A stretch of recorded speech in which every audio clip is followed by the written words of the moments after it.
Só trazendo então, né, que o trauma, então, ele é algo bom nesse sentido, porque ele está querendo que você aprenda, perceba ou resolva alguma coisa que está te distanciando de Deus.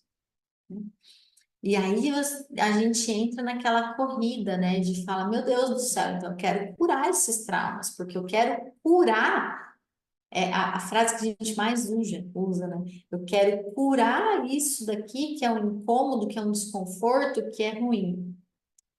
E aí é onde entra o paradigma do curador, que eu estive nele por um tempo e que muitas pessoas ainda estão. Quando a gente quer curar, a gente está dizendo que tem algo errado na gente. E aí o nosso mecanismo de defesa aciona, de sobrevivência aciona. Então, por que que tem gente que às vezes fica anos trabalhando uma cura porque quer curar, curar, curar e não cura, né? Porque tá entrando num processo de resistência. Eu vou resistir a isso, a essa cura. Pensa que seu ego gosta de falar assim, ô, você tá aí, ó, estragado, precisa ser curado, você precisa ser consertado. O ego olha e fala, de jeito nenhum. Eu estou perfeito, eu sou perfeito, né? Aí o ego já entra num sistema de proteção. Então, no minuto que você diz, eu preciso me curar, você está precisando mudar ou consertar alguma coisa em você mesmo. Isso significa que você se desaprova. E aí o seu ego entra em processo de resistência. Então, vamos tomar atenção a esse paradigma do curador aí, quem é do caminho das terapias, né, que tem feito terapias há bastante tempo, para perceber se, eventualmente, essa forma de pensar não é necessariamente a palavra curar, mas é essa intenção, no sentido de dizer, eu não me aprovo, eu estou errada, eu sou incompleta, eu sou imperfeita. Se você está com esse tipo de pensamento, por isso, provavelmente você não cura. Porque tudo aquilo que você resiste, persiste. A gente viu isso na primeira aula. Então, o que que eu faço? Né? Eu tenho que aprender a abraçar completamente as emoções que eu tenho, sejam elas positivas ou negativas, e aprender com os sentimentos. Ouvir o que cada sentimento quer que você ouça. Ver o que que esse sentimento está querendo de você. Quando a gente começa a fazer o processo de estar completamente presente com os nossos sentimentos, sem pedir que eles mudem, a gente começa um processo de integração. E aí a gente vai usar a partir de agora a palavra integração ao invés de cura, né? Então, o que que eu vou fazer com esses sentimentos reprimidos da minha infância? Eu vou permitir que eles existam, deixar que eles venham à tona, sentir eles, dar um abraço gostoso neles, falar, tá tudo bem, eu deixo que vocês existam, vou parar de querer enfiar vocês em algum canto aí. E deixe que eles por si só se integrem em você. Porque eles só estão bloqueados ou somatizados ou trazendo algum desconforto no seu corpo físico, porque você está reprimindo ou suprimindo eles, você está resistindo à existência deles. A partir do momento que você reconhece que eles existem e permite que eles existam, e deixa eles se integrarem, e deixa eles fazerem parte de você, e aceita e aprova o que você tem, o que você passou, o que você viveu, eles não têm mais a necessidade de te chamar a atenção através de um trauma, de uma síndrome do pânico, qualquer dor que você tem. Ok?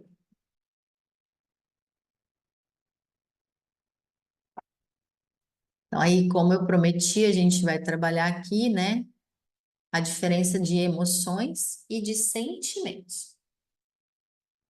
Então, uma emoção é algo básico que todos os seres humanos têm, que é instintivo, é uma reação que uma pessoa vivencia em resposta a uma situação. Então, apareceu um leão na minha frente agora, eu vou ter uma reação automática. É involuntário, é instintivo, eu sair correndo. Eu não vou querer lutar com o leão. Eu não vou querer fazer carinho no leão. Eu vou querer correr. Então, e aí a emoção que vem, né, do medo, né, enfim, do que é que vem, medo, raiva e tudo mais, ela vem para te fazer algum movimento, para que você tenha algum movimento, né? Dessa reação que eu tive, surge uma resposta fisiológica, sensação no corpo, e uma resposta comportamental, uma expressão, né? Então, o leão apareceu na minha frente, eu tenho uma resposta fisiológica de medo, começa a tremer inteirinha, né? Meu corpo começa a trazer sensações, a perna fica bamba, e eu vou expressar isso. Como? Vou dar um grito, estou! Né? Porque a emoção medo tomou conta de mim. Então, a emoção, ela é algo bateu, levou. Bateu, levou. É a mesma. A emoção vem, ela age de uma forma e vai. E ela passa por você e tchau. Agora, o sentimento é uma autoavaliação. Então, eu junto meus pensamentos, as minhas crenças com as emoções. E disso eu interpreto a questão. Para existir um sentimento precisa de autoconsciência, ele precisa do ego para existir, tá? E ele serve para a gente se relacionar em sociedade, né? Então, através das conclusões que eu começo a ter sobre como funciona o mundo, sobre como eu devo agir, sobre o que eu devo fazer, eu vou gerando sentimentos e esses sentimentos criam milhares de pensamentos, né? Os sentimentos eles vão variar de acordo com as interações morais e sociais, tá? Então eles são uma interpretação de acordo com as regras, padrões e metas, tanto culturais quanto pessoais, tá? Tem sempre aquele exemplo muito simples, né, que é sobre o que eu sinto sobre uma vaca. Eu, Giane, sinto nada. A vaca vai lá, eu vou comer a vaca porque eu não sou vegetariana e ok. O que que um vegetariano ou um vegano sente sobre uma vaca? Muitas vezes ele sente uma compaixão, né, um amor. O que que um indiano sente sobre a vaca, né? Ele já sente uma devoção, porque a vaca é como se fosse um deus. Então, os sentimentos, eles vão variar de acordo com a interpretação da onde eu moro, do que eu faço, de qual é o meu contexto familiar, de qual é o meu histórico, tá? E esses sentimentos, então, eles estão associados ao nosso ego, tá? Então, vamos olhar um pouquinho. Emoções. Existem 5 emoções básicas. Existem autores que trazem mais emoções, 8 emoções básicas, 6 emoções básicas, diferentes autores. Eu decidi trazer as 5 que são padrão para todo mundo. Todo mundo fala dessas 5 e às vezes põe mais umas a mais, tá? Nojo, que também é desprezo, tá? a emoção da tristeza, do medo, do desejo e da raiva. Essas são as 5 emoções básicas que todos nós temos para a nossa sobrevivência. Os sentimentos, eu trouxe alguns aqui, né, que a gente vai trabalhar ao longo da nossa mentoria, né? Então, a vergonha. O que é a vergonha, por exemplo? A gente vai falar dela daqui a pouco. Ela é uma interpretação do contexto. Assim como a culpa, o orgulho, o desespero, a frustração, né? Existe uma interpretação por trás. E aí, se você for ver, todos os sentimentos têm uma emoção por trás. Lembra, eles são uma emoção junto com um pensamento. Então, por exemplo, sei lá, eu derrubei uma criança sem querer na rua. Eu vou sentir culpa. Qual é a emoção que está por trás? Pode ser que seja medo, né? O medo de outras pessoas me julgarem, o medo do que os outros vão dizer do que aconteceu. Pode ser também uma tristeza comigo mesmo, no sentido de, né, me cobrar. E aí, quais são os pensamentos por trás? São os pensamentos por trás do que a sociedade, do que a gente tem no inconsciente coletivo, vai dizer de você ter deixado derrubado uma criança. Né? Pensamento de que, sei lá, você não tem noção, você não tem bom senso, né? E esses pensamentos sempre vêm atrás de um problema, que é o problema de medo de ser banido da sociedade, né? Que vai cair no isolamento e até pouco tempo atrás os humanos não sobreviviam sozinhos. Então, ficar sozinho era a morte. Então, ficar sozinho era algo que não poderia acontecer para a sobrevivência. Ok? E aí a gente tem aí 3 emoções positivas básicas, né? Então tem essas 5 emoções negativas básicas e as 3 emoções positivas básicas, que são a felicidade ou a alegria, a surpresa e a esperança, tá? Por que eu tô colocando positivas entre aspas? Porque não existe positivo ou negativo. Né? Uma vez que eu começo a taxar de positivo ou negativo, eu estou entrando em julgamento, eu estou no ego, eu não estou fazendo um trabalho da forma mais elevada. Mas para nosso fim aqui, né, que a gente, meros mortais, que ainda estamos, não chegamos na iluminação, a gente vai falar que existe o positivo e o negativo, o bom e o ruim, né? A gente ainda não transcendeu a dualidade.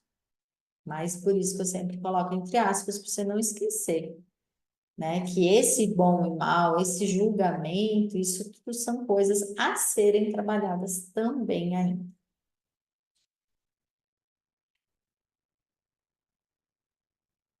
E aqui eu trouxe alguns exemplos de sentimentos, lembrando que o sentimento ele gera um padrão de comportamento, tá?